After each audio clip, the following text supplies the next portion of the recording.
Hey, I'm Major Mark Craddock. I'm a Corps officer here in Wilmington, North Carolina, and I am with one of my favorite people in the entire world, Caresse Brunson.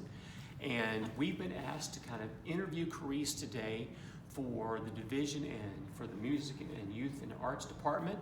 And so, Caresse, let's just start out with tell everybody who you are and what you're doing with life right now today.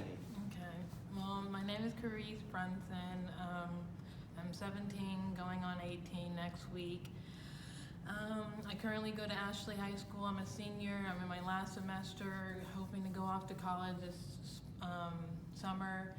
Right now I'm just focusing on school and work and just trying to head out. But you also, while you're at high school, there's a few groups that you participated in, things that you've done. Tell us about some of those.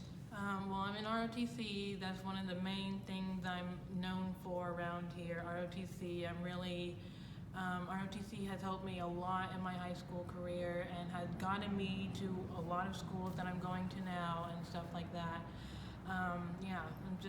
It makes me who I am today, for sure. Okay, and because, I'm a former military brat, I've got to say, which branch of the service was it that you're in ROTC with? Navy. Go Navy, right? Absolutely. Yes, sir. Good.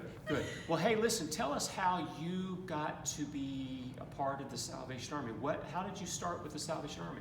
Well, my family is from California. We just moved there from from there about 5 or 4 years ago, and we were going to Salvation Army in California, so that's always been in my family from when I was a baby almost. So we were going there and stuff like that, and then that's when my family decided to move, and then we just decided to keep on going, The Salvation Army is just something we always done.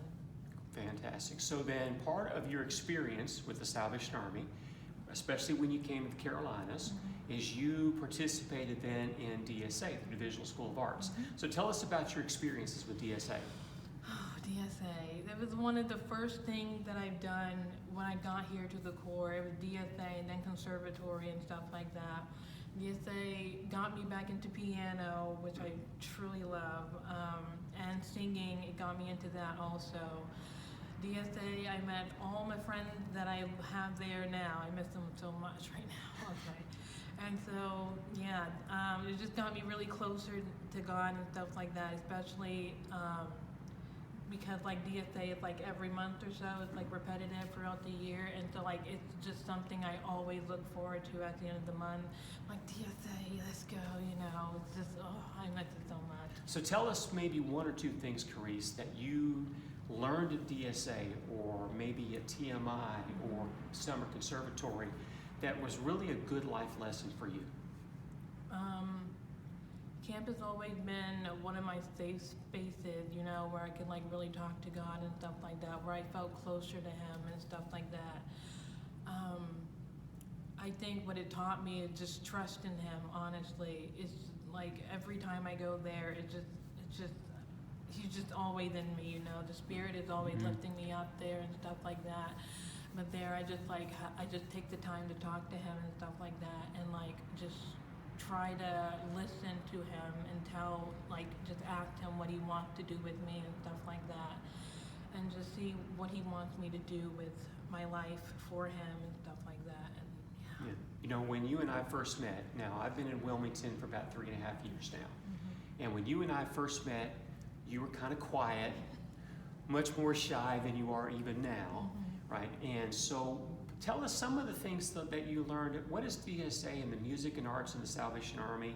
How has that helped you really become more confident? Because the Caresse that I talk with today is so much more confident than you were 3.5 years ago. Realize maybe not everything came from DSA and the Salvation Army, because you've had some really positive life experiences, and you have accomplished a lot in high school. So just kind of share with us a few things. What were those things about your experience in the Salvation Army and with DSA and Music and Arts that were confident builder things for you? Well, of course, as I said, trusting God, because God is just behind everything. He's doing everything at all times. And then also, from music, I learned a lot. Of course, it made me who I am and stuff like that. And Him just working through me, through the music, it just, especially with all the genres and themes there are, it's just it just comes into music and stuff like that. And in school also, you giving me like my education and stuff like that, and like what I learned today, and I wouldn't be like going to like San Diego without him. You know, it's just God. That's God. Yeah. So now that you're at this part of your journey, so you've come now through several years of conservatory and Territorial Music Institute and the core programs and everything. Tell us your experience. What has been the most helpful thing for you at the core experience, the core level here? What are things that have been helpful for you here? I would say definitely the church, of course. The church members are just so, like, even during the time where things were hard and stuff like that, they were always just so kind and nice and just like giving me so much wisdom that I didn't know then at the time when I was doing whatever I was doing. But now when I look back on it, I'm like, the church has helped me so much. The members are just so kind and just, oh, they're so good. Just everybody, honestly. So you have this really unique experience at this point in your life. You're going to have this very often, more times in your life, but you're now at a place where you're kind of transitioning out of high school. You're getting ready to go on to the next stage of your life, but there's lots of people still on the pathway behind you. What advice would you give them? Okay, I would give them is always what I do. I like keeping in touch with God always, and also people who help you along the way, because God puts people in your life for a reason. So I would hang on to the ones that He said that are the valuable ones, and the ones that can take you places, you know, and that can give you a little boost and stuff like that, and give you words of wisdom and stuff like that. Just stay in touch with Him always, and just stay in touch with other people, and just keep the ones you love close, because that's who is always going to be there for you, the ones you love. Now, see, and I've watched you do this the time I've been in Wilmington, because I've seen different times where you've looked into groups of people your own age, and you've said to me, they're not my life, right? Because they're not helping me, and I'm not helping them. They're actually subtracting from me. I've watched you do that in a number of cases, and it's great advice. So, Caresse, you have some amazing opportunities coming up. You have been accepted to Notre Dame. And if this were me, if I'd have been accepted to Notre Dame when I was 17, 18, I'd been packing my bags. It's Notre Dame. Oh my goodness. But you've got a few other opportunities too. So tell us about those. Tell us a little bit about the decision you're having to make right now about what the next steps in your life. So I just recently applied to a Navy scholarship, and the Navy would pay for my tuition and my room and board and stuff like that my freshman year, and then the tuition the rest of my college year. And so I applied to it for Notre Dame and San Diego. And since I got into Notre Dame, I'm just waiting to hear back about the scholarship from them so I can go. And then for San Diego, I'm waiting on both the decision and the acceptance. So, I mean, what a decision to have to make. These are two incredible opportunities for you. You know, a lot of people are happy to get into one, or maybe this is my favorite school, but and you've got this opportunity where you've got to make a major decision. So, last question I'm going to ask you here is, in everything that you've learned and everything you've talked to us about today, in this kind of major decision making, because this is a life-making decision for you, walk us through the process about how you're making that decision.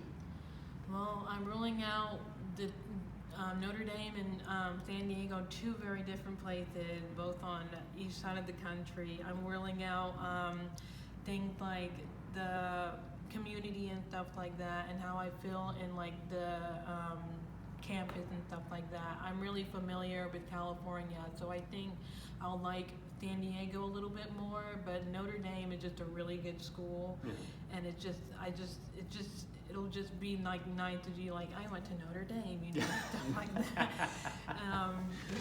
Brag about that and stuff like that. But like, I'm just listening to God, you know, just like asking Him what He wants me, where He wants me to go, and what He wants me to do and stuff like that. I'm just relying on God for this one. So, I would imagine living in Wilmington, North Carolina, with the fantastic beaches that we have here, right? And then Notre Dame, Mhm. which is like really cold right now, right?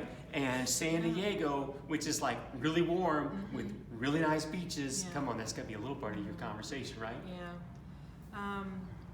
Well, yeah, I just went skiing in Virginia, I think it was, West Virginia.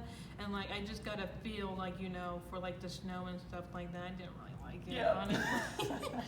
But yeah, living on coast to coast, like it's real, like San Diego is really what I'm leaning to. But like once I actually get decided and accepted in, then like that's when I'll do the heavy lifting on deciding and stuff like that, reflecting and stuff like that, Well, I will tell you, Caresse, that we as your home core are very proud of you. Thank you. And we're very happy that we played even a small role in helping you get to this point in your life. And we recognize we're just a piece of that good decision making that you've been making.